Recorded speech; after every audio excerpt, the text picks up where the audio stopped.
Sinabi rin po ni Las Cañas dito that kayo raw po yung Lord of all drug lords. Ano pong masasabi niyo po dito? Ano po? Kayo daw po ang Lord of all drug lords. I cannot. Are you willing to sign it? This question is also addressed to Vice Mayor Paulo Duterte. Ito na. Mr. Chair, I'm not willing to sign the waiver. Ikaw ba? From suitcases o mga maletang laman ay pera to duffel bags. Kung may suitcases ng pera na tinawag ni Orly Gutesa na basura para di umano kina former House Speaker Martin Romualdez at Zaldico, may pasabog naman ang isang whistleblower laban kay Pionatic Sara Duterte. Isang nagngangalang Ramil Lagunoy Madriaga ang biglang lumitaw sa eksena at ngayon may credible allegations di umano na si Pionatic travel vlogger na si Inday Sara ay pinunduhan ng pogo at drug money.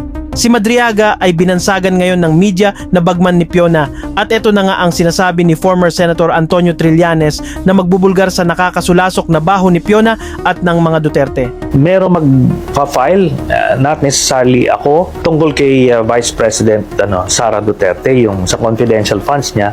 At yun na ang magiging daan para makuha yung mga bank accounts ni Sara.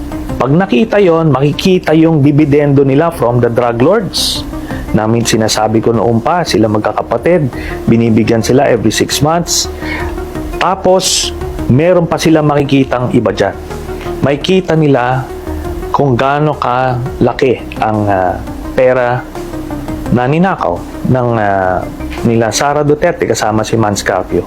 At dahil dito nanggagalaitin na naman sa galit ang mga malademonyong panatiko ni Digongyo kay Sentry na hindi lang DDS Inquisitor kundi Demon Slayer na rin ng Pinas. Ayon sa sinumpaang salaysay ng isang Ramil Madriaga na nakuha ng Billionaire News Channel, siya umano ang inatasan ng VP na bumuo ng Vice Presidential Security Group noong manalo ito sa 2022 elections. Matitindi ang mga akusasyon na binulgar ni Madriaga sa kanyang affidavit na nauna nang inilabas ng media.